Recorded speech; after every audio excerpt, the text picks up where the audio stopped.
Hi everyone and welcome to Sisters Keeper. I am Aanu.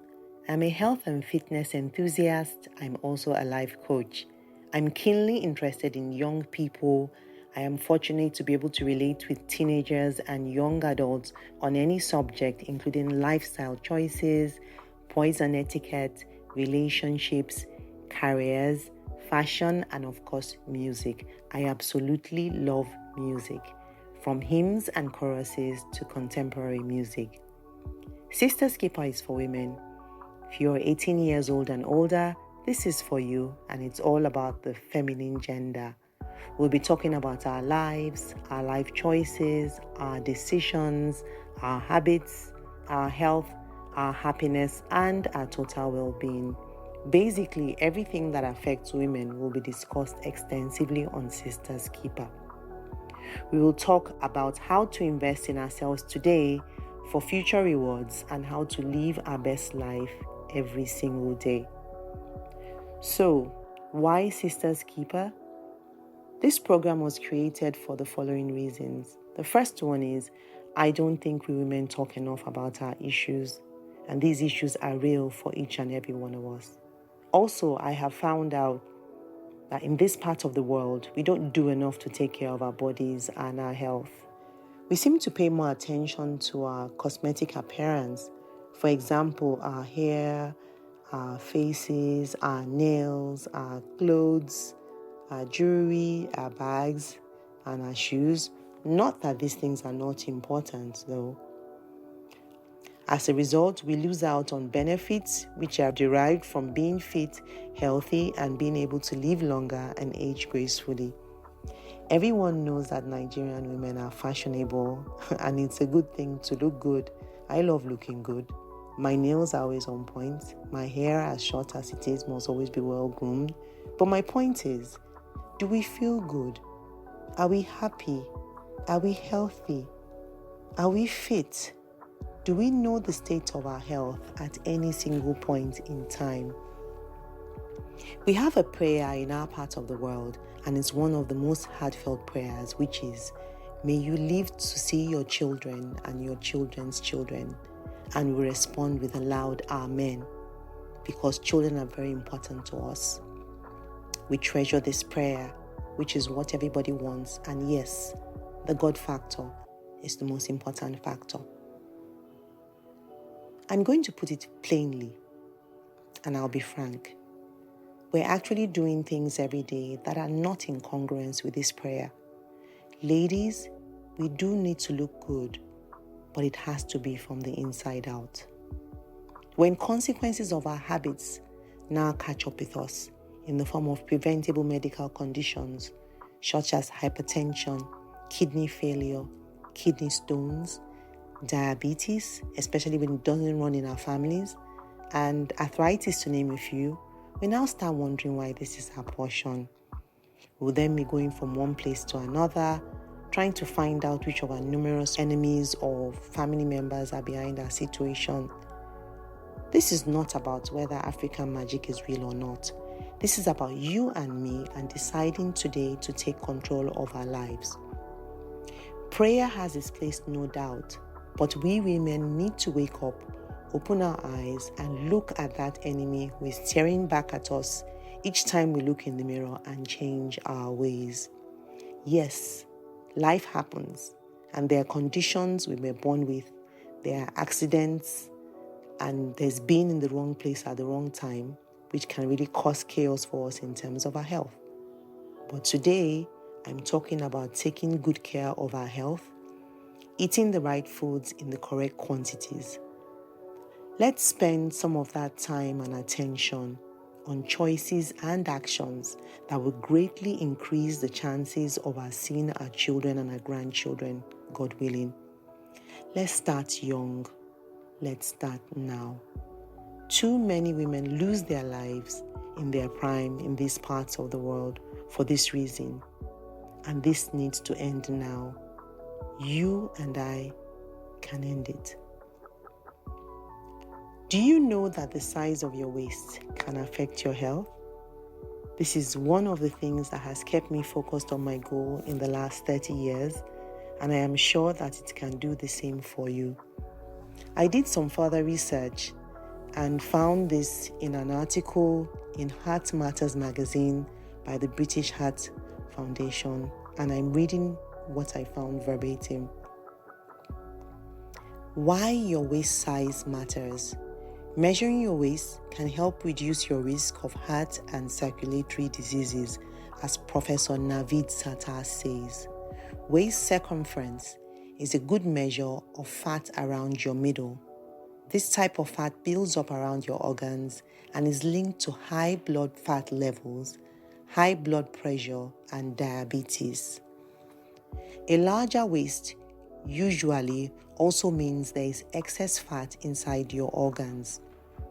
When this happens in your liver, for example, it pumps out too much fat and sugar into the blood, increasing your risk of coronary heart disease and diabetes. What should your waist measurement be? For men, a waist circumference below 37 inches is low risk. 37 to 40 inches is high risk, and more than 40 inches means that the risk is very high. For women, below 31.5 inches is low risk. 31.5 to 34.6 inches is high risk, and more than 34.6 inches is very high. These are guidelines for people of white European, Black African, Middle Eastern, and mixed origin. So while we're still talking, please grab a tape measure and pass the tape around your waist. You're looking for a point that's below your lowest rib but above your hip. That should be a little higher than your belly button, and then don't leave a gap like a tailor would when taking your measurements.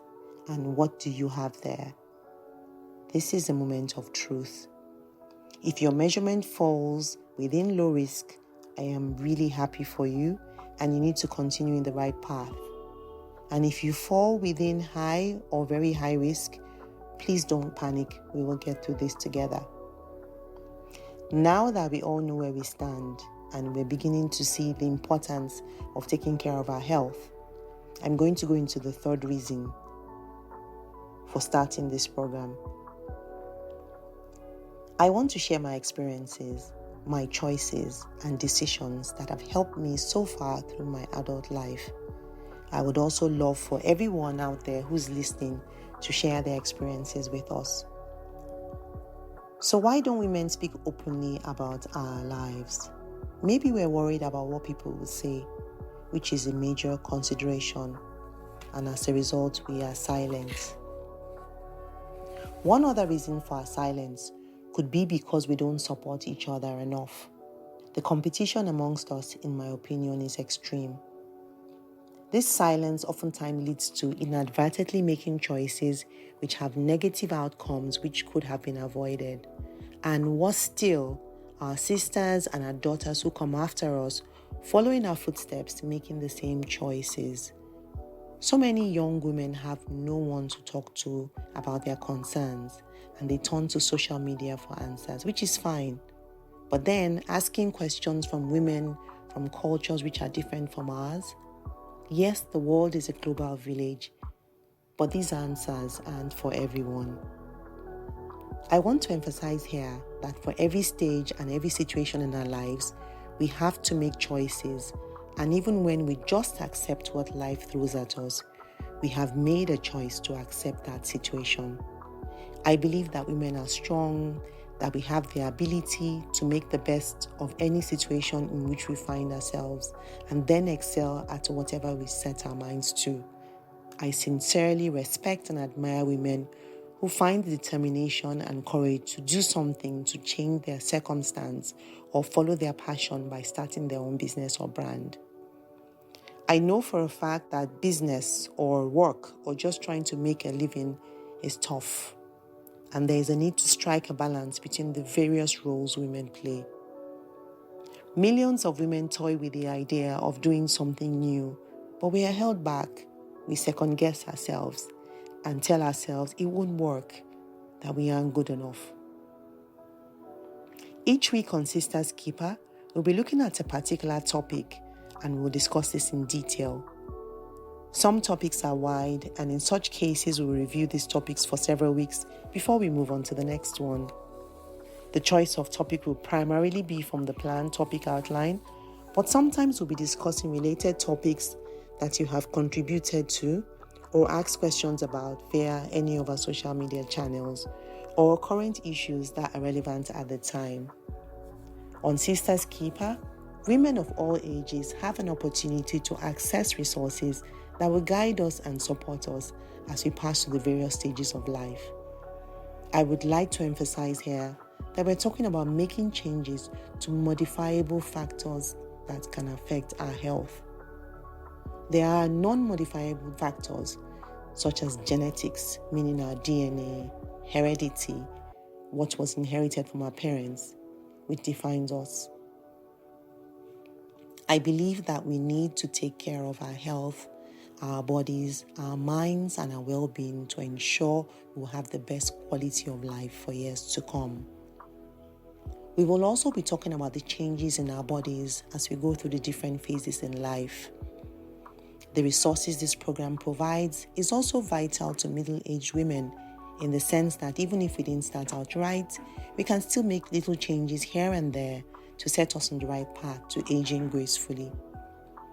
If you're below 40, you're probably wondering why I'm talking to you about aging and why you should even be listening to me, being that you're still so young and energetic. The truth is, think about it, sis.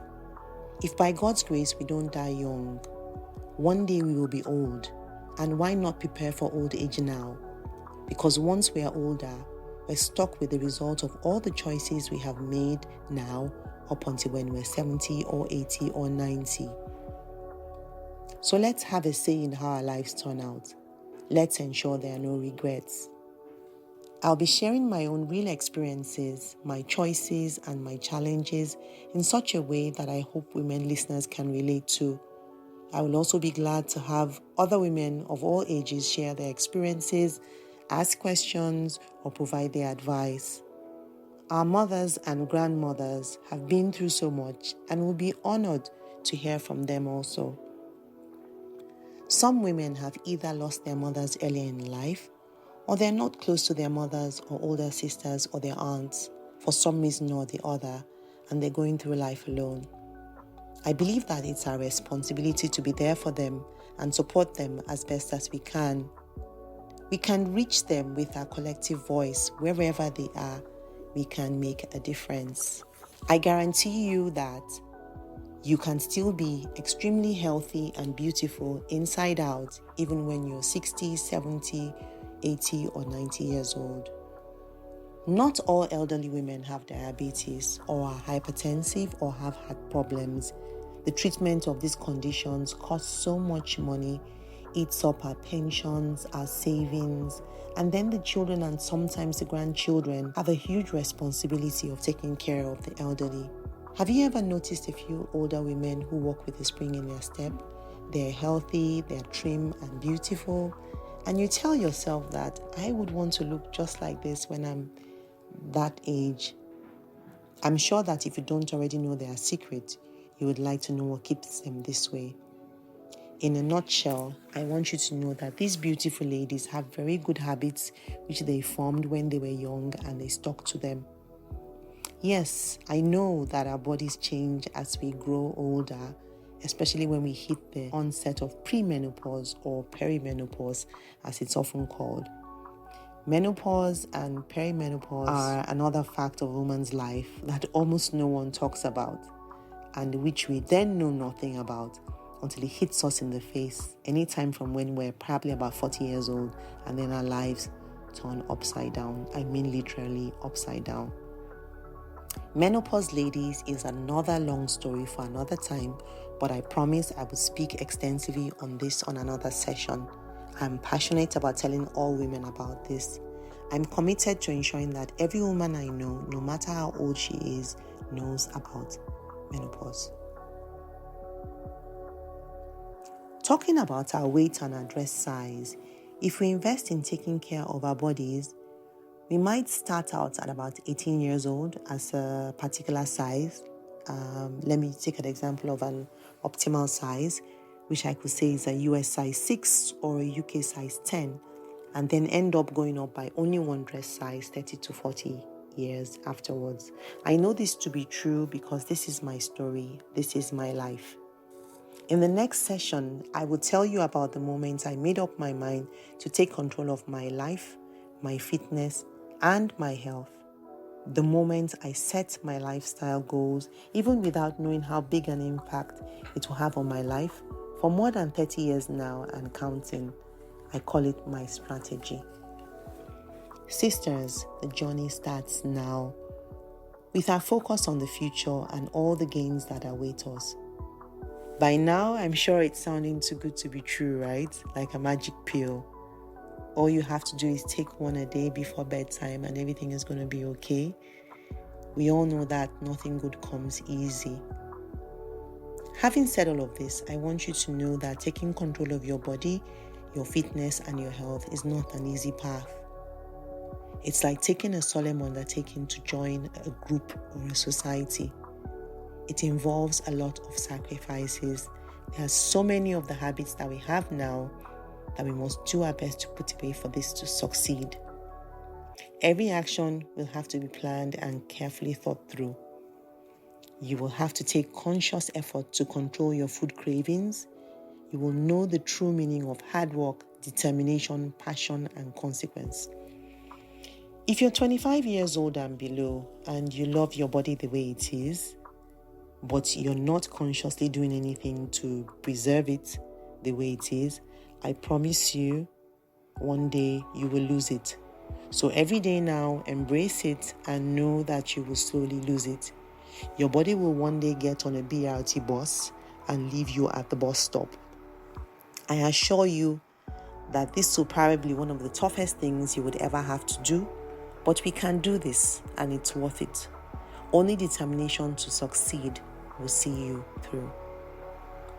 Once you make up your mind to join me on this journey, to find the new improved version of you, I want you to know that there will be days when you will feel frustrated, which is very normal.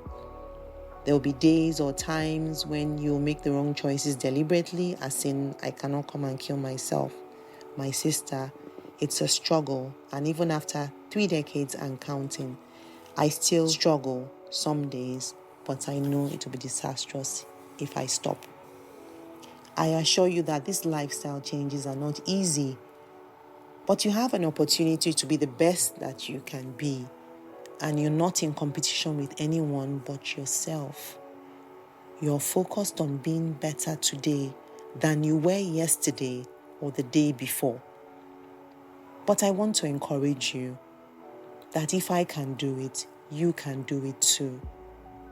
I will keep it real and simple so it's easy for you to partner with me. And so that wraps up the first session of Sister's Keeper.